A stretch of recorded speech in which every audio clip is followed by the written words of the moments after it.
नमस्कार, मैं हूं अंशिता। बीजेपी नेता के बेटे ने दूसरे धर्म की लड़की से शादी कर ली तो उसके पिता को पार्टी से निकाल दिया गया। ये कोई अफवाह नहीं है, बल्कि बीजेपी की असलियत है कि कैसे बीजेपी अपने कार्यकर्ताओं को अपने मन मुताबिक चलाना चाहती है।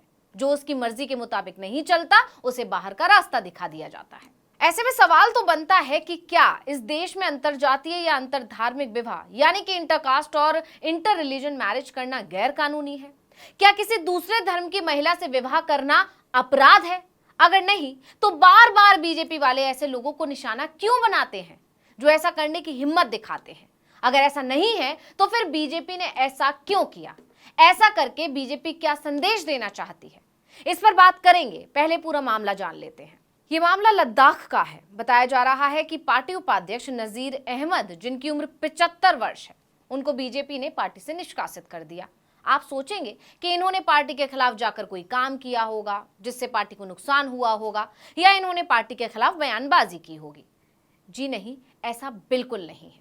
यकीन मानिए, इसकी वजह सुनकर आप हैरान रह जाएंगे, क्योंकि दावा किया जा रहा है कि पार्टी ने उनके खिलाफ ये एक्शन इसलिए लिया क्योंकि उनके बेटे ने दूसरे धर्म की लड़की से शादी कर ली। हैरानी हुई ना? हमें भी हुई थी।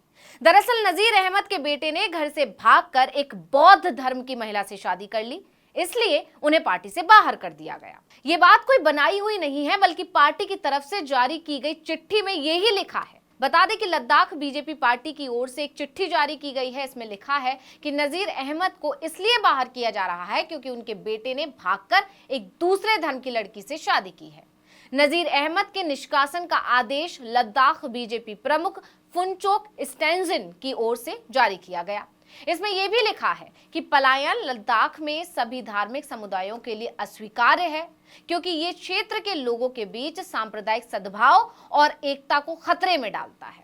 अब पार्टी से निकाले जाने के बाद नजीर अहमद ने बताया कि पार्टी से निकाले जाने से पहले उनसे कहा गया था कि वो इस्तीफा दे दें, क्योंकि वो अपने बेटे का पता नहीं लगा पा रहे हैं। अहमद ने यह भी कहा कि मुझे नहीं पता कि उन्होंने मेरे बेटे की शादी के लिए मुझे क्यों दोषी ठहराया, जबकि हमारा पूरा परिवार इस शादी के खिलाफ था। मैंने उसका पता लगाने की पूरी कोशिश की। मैंने मेरे बेटे को ढूंढने के लिए श्रीनगर और कई अन्य स्थानों का दौरा भी किया, लेकिन वो मुझे नहीं मिला। इसके बाद पार्टी ने मुझे निकाल दिया। अब यहाँ सोचने वाली बात यह है कि इसमें बीजेपी नेता की क्या गलती है? ऐसे में कुछ जानकारों का तो ये भी कहना है कि बीजेपी ने सिर्फ ये संदेश देने के लिए एक्शन लिया है कि पार्टी अंतरजातीय अंतर धार्मिक शादियों के पूरी तरह खिलाफ है, जबकि बीजेपी तो सबको साथ लेकर चलने का दावा करती है। तो फिर इस शादी से उसे आपत्ति क्यों हुई? और अगर आपत्ति थी भी तो उसने पिता के खिलाफ कार्रवाई क्यों की? इतने सालों से पार्टी के कार्यकर्ता के तौर पर काम कर रहे नासिर को पार्टी ने ये इनाम दिया। वहीं कुछ लोग इसे पार्टी का असली चेहरा बता रहे हैं कि ये पार्टी सिर्फ नफरत फैलाने और लोगों को बांट कर रखने में विश्वास रखती है, इसीलिए इंटर रिलीजन शादियों से इसे परहेज है। क्योंकि आप तो जानते ही हैं कि बीजेपी शासित राज्यों में ही लव जिहाद धर्मांतरण कानून लागू किया गया है, जिससे हिंदू और मुस्लिम लड़के लड़कियां शादी ना कर सके। हालांकि इस कानून को सुप्रीम कोर्ट में भी चुनौती दी गई थी, क्योंकि इसका असर उन शादियों पर भी पड़ रहा है जो आपसी सहमति से हो रही हैं। बीजेपी पर बांटने की राजनीति करने का आरोप तो हमेशा से लगता ही है, और बीजेपी के अंदर से जो खबरें आती हैं वो इन आरोपों को और पुख्ता भी कर देती हैं, क्योंकि ये कोई पहला मौका नहीं है जब पार्टी में इंटर रिलीजन मैरिज पर बवाल मचा हो। आपको भी याद होगा, हमने खबर भी बनाई थी। जी हाँ, उत्तराखंड का मामला, जब बीजेपी नेता को शादी के कार्ड छप जाने के बाद शादी कैंसिल करनी पड़ी थी। मई महीने का मामला था, जब शादी से ठीक एक हफ्ते पहले शादी रद्द हुई थी, क्योंकि बीजेपी नेता की बेटी मुस्लिम लड़के से शादी कर रही थी। धन के ठेकेदारों को यह पसंद नहीं आया था और उन्होंने बवाल मचा दिया था, जिसके बाद भाजपा नेता यशपाल बेनाम की बेटी की शादी का कार्ड सोशल मीडिया पर वायरल होने लगा।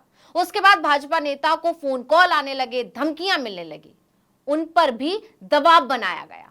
मजबूरन उन्हें शादी से ठीक एक हफ्ते पहले यह फैसला लेना पड़ा था और शादी कैंसिल करनी पड़ी थी।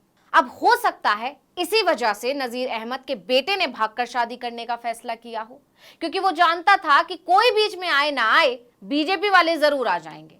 हुआ भी वैसा ही। पार्टी ने बेटे की वजह से पिता को पार्टी से निकाल दिया। अब ये मामला बीजेपी की मानसिकता पर सवाल तो खड़े करता है, कि आखिर बीजेपी को इस शादी से इतनी आपत्ति क्यों थी।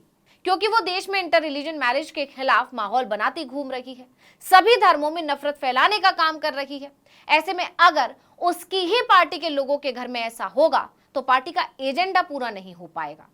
यानी पार्टी सिर्फ अपने एजेंडे के लिए कार्यकर्ताओं और नेताओं से उनके हक, उनके अधिकार छीन रही है। क्योंकि कौन कहां शादी करना चाहता है, इसका अधिकार तो देश का कानून, देश का संविधान भी देता है। लेकिन बीजेपी के कार्यकर्ताओं के लिए पार्टी ने अपने कानून बना रखे हैं। या तो उनके हिसाब से चलो, नहीं तो बाहर कर दिए जाओगे। अब अगर इसे विपक्षी दल तानाशाही नहीं कहेंगे तो और क्या कहेंगे। इस वीडियो में इतना ही। आपसे अनुरोध है कि यूट्यूब पर हमारे चैनल आर्टिकल 19 इंडिया को सब्सक्राइब कीजिए, फेसबुक पर लाइक कीजिए और कमेंट करके बताइए आपको हमारा ये वीडियो कैसा लगा। आने वाले दिनों में हम और किन मुद्दों पर वीडियो बनाएं ये भी जरूर बताइएगा। ट्विटर हैंडल है आर्टिकल 19 _ इंडिया, इसको भी फॉलो कर लीजिए। नमस्कार।